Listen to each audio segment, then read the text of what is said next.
Friends, स्वागत है आपका सिद्धार्थ क्रिएशंस यूट्यूब चैनल में। चलिए शिव पुराण कथा से शुरू करते हैं। श्री गणेश स्तुति। श्री ओम गणेशाय नमः। नारद उवाच परमेशीर्षदेवं गौरीपुत्रं विनायकं भक्तवशं स्मनित्यम् आयोक्मतसिद्धाये प्रथमं वक्रतुण्डं च एकदन्तं द्वितीयकं तृतीयं कृष्णपिङ्गक्षं गजवक्त्रं चतुर्भकं लम्बोदरं पंचमं च षष्ठं विकात्मेव च सप्तमं विघ्नराजेन्द्रं धूमवर्णं तथाष्टमं नवम बालचन्द्रं च दशमं तु विनायकम् एकदशं गणपतिं द्वादशं तु गजानं द्वादशतानि नमामि त्रिसन्ध्यं या पाते नरः न च विघ्नभयं तस्य सर्वसिद्धिकरं प्रभु। विद्यार्थी लाभते विद्यं, धनार्थी लाभते धनं, पुत्रार्थी लाभते पुत्रं, मोक्षार्थी लाभते गतिं। जाकेत गणपति स्तोत्रम शतवनस्य फलं लभेत संवत्सरेण सिद्धिं च लाभते नत्र संशयः। अष्टभ्यो ब्रह्मणविषये लिखितव्यः समर्पयेत् जस्य विद्या भवसर्व गणेशस्य प्रसारतः। इति श्री नारद पुराणे संकटनाशनम नाम श्री गणेश स्तोत्रम संपूर्णम। ओम नमः शिवाय, ओम नमः शिवाय, ओम नमः शिवाय, ओम नमः शिवाय, ओम नमः शिवाय, ओम नमः शिवाय। जय हो गणपति गजानन लंबोदर महाराज। शिव के सुरेश्वर अवतार की कथा, उपमन्यु की तपस्या और उन्हें उत्तम वर की प्राप्ति।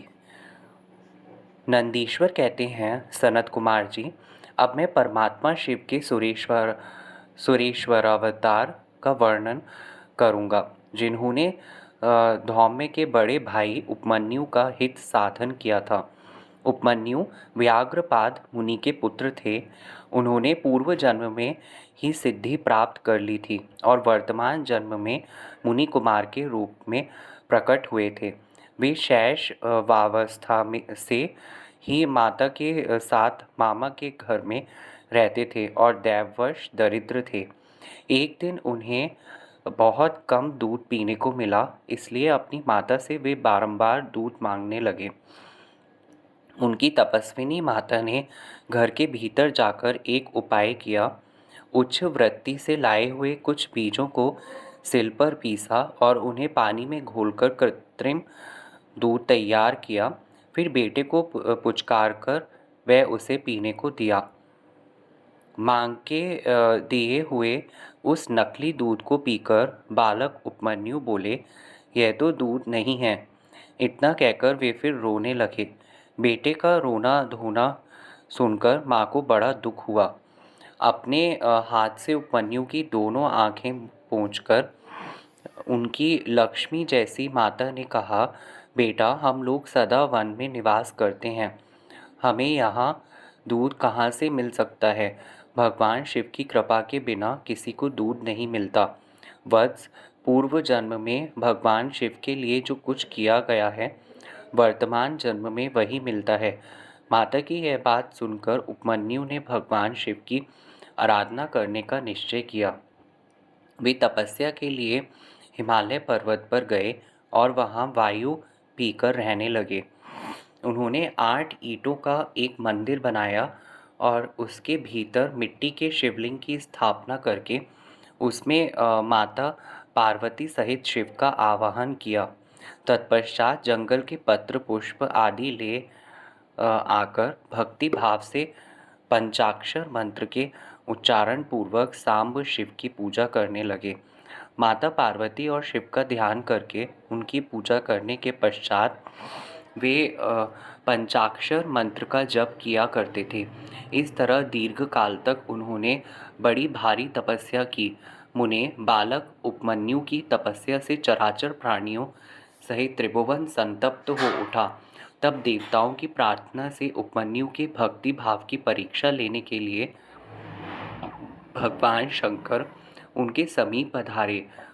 उस समय शिव ने देवराज इंद्र का, पार्वती ने शची का, नंदीश्वर वृषभ ने ऐरावत हाथी का तथा शिव के गणों ने संपूर्ण देवताओं का रूप धारण कर लिया। निकट आने पर सुरेश्वर रूपधारी शिव ने बालक उपमन्यु को वर मांगने के लिए कहा। उपमन्यु ने पहले तो शिव भक्ति मांगी। फिर अपने को इंद्र बताकर जब उन्होंने शिव की निंदा की, तब उस बालक ने भगवान शिव के अतिरिक्त दूसरे किसी से कुछ भी लेना अस्वीकार कर दिया। वे इंद्र को मारकर स्वयं भी मर जाने को उद्यत हो गए। उन्होंने जो अघोरास्त्र चलाया, उसे नंदी ने पकड़ लिया और उन्होंने अपने को जलाने के लिए जो अग्नि की धारणा की, उसे भगवान शिव ने शांत कर दिया। फिर भी सबके सब अपने यथार्थ स्वरूप में प्रकट हो गए। शिव ने उपमन्यु को अपना पुत्र माना और उनका मस्तक सूंघकर कहा, वत्स, मैं तुम्हारा पिता और ये पार्वती देवी तुम्हारी माता हैं। तुम्हें आज से सनातन कुमारत्व प्राप्त होगा। मैं तुम्हारे लिए दूध, दही और मधु के सहस्त्रों समुद्र देता हूँ। भक्ष्य, भोज्य आदि पदार्थों के भी समुद्र तुम्हारे लिए सुलभ होंगे। मैं तुम्हें अमृतत्व तथा अपने गणों का आधिपत्य प्रदान करता हूँ। ऐसा कहकर शंभु ने उपमन्यु को बहुत से दिव्य वर दिए। पाशुपत व्रत, पाशुपत ज्ञान तथा व्रत योग का उपदेश किया, प्रवचन की शक्ति दी और अपना परम पद अर्पित किया। फिर दोनों हाथों से उपमन्यु को हृदय से लगाकर उनका मस्तक सूंघा और देवी पार्वती को सौंपते हुए कहा, ये तुम्हारा बेटा है। पार्वती ने भी बड़े प्यार से उनके मस्तक पर अपना करकमल रखा और उन्हें अक्षय कुमार पद प्रदान किया। शिव ने संतुष्ट होकर अब उनके लिए पिंडीभूत एवं अविनाशी साकार क्षीर सागर प्रस्तुत कर दिया। साथ ही योग संबंधी ऐश्वर्य, नित्य संतोष, अक्षय ब्रह्म विद्या तथा उत्तम समृद्धि प्रदान की। उनके कुल और गोत्र के अक्षय होने का वरदान दिया और यह भी कहा कि मैं तुम्हारे इस आश्रम पर नित्य निवास करूँगा। इतना कहकर भगवान शिव अंतर्धान हो गए।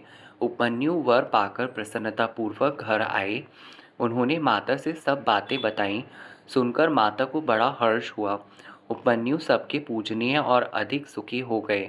तात, इस प्रकार मैंने तुमसे परमेश्वर शिव के सुरेश्वर अवतार का वर्णन किया है। यह अवतार सत्पुरुषों को सदा ही सुख देने वाला है।